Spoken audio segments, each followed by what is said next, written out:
Olá, amigos da Ferrovia e Sociedade, tudo bem com vocês? Meu nome é Vitor Pires Vencovski, estou mais uma vez aqui para conversar sobre a história das ferrovias brasileiras e também para procurar responder aquela pergunta: por que o Brasil é um dos países mais atrasados com relação ao transporte ferroviário de cargas e passageiros?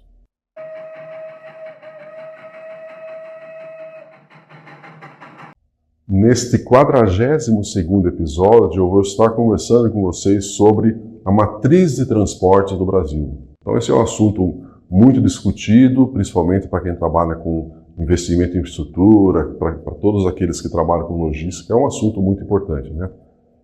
Mas a ideia, né, desse episódio aqui é dar continuidade àquele assunto dos episódios anteriores, né, para explicar que todo aquele processo de privatização das ferrovias que nós verificamos na década de 90, ela não representou apenas a transferência de uma ferrovia de controle estatal para uma ferrovia de controle privado. Ela envolveu uma série de outras questões e a discussão principal aqui desse episódio e dos episódios anteriores é apresentar e mostrar para vocês que também nós verificamos aí nos últimos anos aí a mudança sobre o que vem a ser ferrovia no Brasil. Para que serve, por que nós estamos construindo ferrovias, por que nós devemos fazer investimentos públicos para construir ferrovias. Então eu estou discutindo aí que nos últimos 25, 30 anos nós também verificamos aí uma mudança de uma psicosfera, né? Então a questão que a gente pode começar a discutir aqui, né, é o que representa uma matriz de transportes, né? O que vem a ser isso, né? Por que esse assunto é importante, por que todos querem mudar essa matriz, né? Por que acontece isso, né? Então o que a gente verifica, né, nos discursos aí, né, principalmente, é que essa matriz está desbalanceada, né? Então é uma discussão muito frequente aí, que ela não está adequada para as necessidades do Brasil e assim por diante, né? E também o que a gente verifica aí, que também é uma discussão frequente aí no mundo empresarial, no mundo acadêmico, também que a matriz ela precisa ser mudada para utilizar algumas modalidades de transporte mais eficientes, mais competitivas, né? Então isso é o que, de uma certa forma, se discute bastante, né? Então aqui eu estou mostrando para vocês um exemplo de uma matriz de transportes, né? E nesse caso aqui é uma figura que está mostrando aí a comparação da matriz brasileira com a de outros países. Então vocês estão verificando aí que o Brasil é um grande usuário de rodovias, usa um pouco também de ferrovias, um pouco do modal hidroviário, aquaviário, né? Mas a grande preferência do nosso país é usar rodovias, né? Então existe toda uma discussão de que essa matriz aqui ela está desbalanceada e que é importante a gente mudar essa matriz para poder ter uma matriz muito parecido com aquilo de outros países desenvolvidos, considerados desenvolvidos, né, como os Estados Unidos, né, alguns países aí como a própria China, a própria Rússia, né? Então essa é uma discussão muito comum aí. Temos que alterar essa matriz de transportes, né? Mas e você? O que você acha? Você acha que isso aí realmente é importante, né? Será que nós devemos realmente alterar essa matriz, né? Então o que a gente verifica na realidade, né, quando a gente começa a analisar e estudar toda essa discussão, esse discurso de que a matriz precisa ser alterada, né, a gente verifica que esse discurso ele visa atender alguns interesses. Não é para atender todos os interesses, ele tem um objetivo muito claro, né? E qual é esse interesse? Por que todos falam que nós temos que usar mais ferrovias e hidrovias? É porque quem está solicitando isso são aqueles que transportam grandes volumes de carga, principalmente produtos de baixo valor agregado para exportação, inclusive, né? Então ele não é qualquer mudança de matriz, ela tem um objetivo muito claro de atender alguns interesses, né? Então esses aqui são os interesses, né? Quem está pedindo para mudar essa matriz são aqueles que exportam commodities, né, como commodities agrícolas ou minerais. Então vocês estão vendo aqui uma operação de transporte de grãos, né, também aqui no estado de São Paulo, em Araraquara também, e também as duas principais estradas de ferro de minério do Brasil, que é a Estrada de Ferro Carajás e a Estrada de Ferro Vitória Minas. Então, é para esse público, para esse interesse que a gente começa a escutar muita gente falar que a matriz de transporte está desbalanceada e que ela precisa ser alterada. Tá?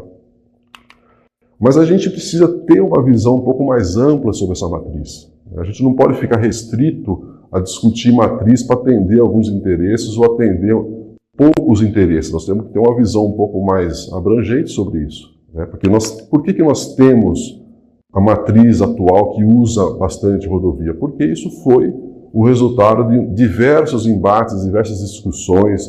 E a sociedade, de uma certa forma, ela prefere a rodovia. Vocês não tenham dúvida sobre isso. Por isso que nós temos essa matriz de transporte dessa maneira que nós verificamos hoje. Né?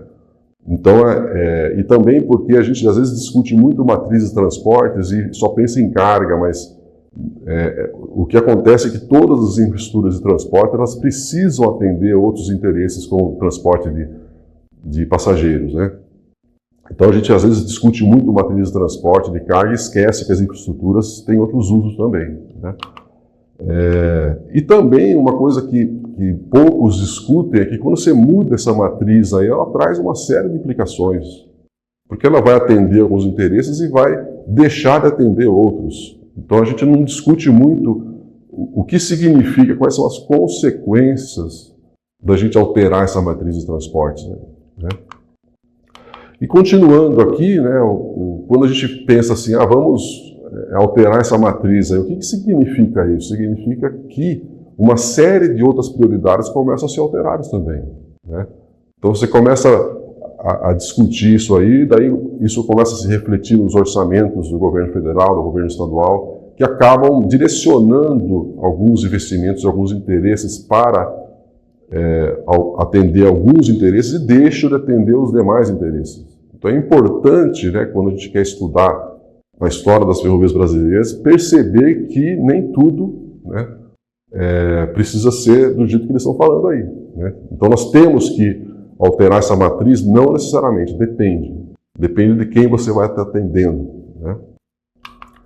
Então, de uma certa forma, o que eu queria, para concluir esse episódio aqui, que trata da matriz de transportes de carga no Brasil, é que toda essa discussão, né, todo esse discurso de mudança, da necessidade de se mudar essa matriz, ela tem a ver com alguns interesses, que é o interesse do setor agroexportador, né, do setor minério exportador. Então, eles é que estão discutindo esse assunto e eles ficam repetindo tantas vezes isso nos últimos 25, 30 anos, eles falam tanto sobre isso que todos nós achamos que isso aí já é uma questão definitiva, consolidada, e é assim que as coisas têm que ser. Mas não é exatamente isso que é a verdade definitiva sobre esse assunto. A matriz de transporte é uma coisa muito mais séria do que simplesmente um discurso, né? Ela tem que ser discutida de forma muito mais ampla.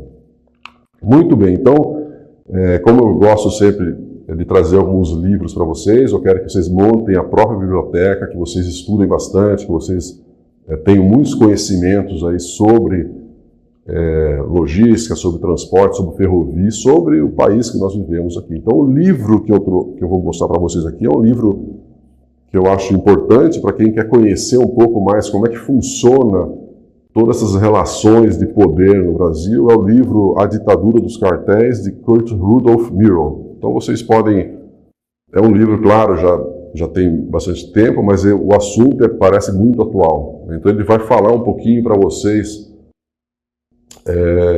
sobre essa relação que existe, né? Qual que é o papel do Brasil no mundo, né? Como é que se dá essas relações entre as empresas, as grandes corporações, né? Sem falar no próprio título aqui, que ele já está falando de cartel, né? Que é um assunto também bastante polêmico, que é muito frequente aí no Brasil e em vários países, né? Então vale a pena vocês terem acesso a essa publicação aqui, lerem um pouquinho, conhecer um pouco sobre essa visão empresarial, essa visão de mundo que esse autor está descrevendo. Muito bem. Bom, como atividade, eu gosto sempre de trazer algumas atividades para vocês. A atividade deste 42º episódio, eu quero que vocês pesquisem no Google sobre a matriz de transportes de carga no Brasil. Então, eu quero que vocês entrem lá nos sites do governo federal, nos sites do governo estadual e verifiquem como que o planejamento deles, né, quando todos os planos aí relacionados a transporte, ferrovia, como é que eles tratam essa questão do desenvolvimento? Que desenvolvimento que é esse que eles estão discutindo, né? Tá bom? Como é que eles tratam essa questão da matriz de transportes, né? O que eles falam lá? Eles querem alterar, não querem alterar? Como é que eles lidam com essa questão da matriz de transportes? Muito bem. Então, já chegando aqui ao final do 42º episódio, muito obrigado. Fique agora com o vídeo especial que nós reservamos para vocês.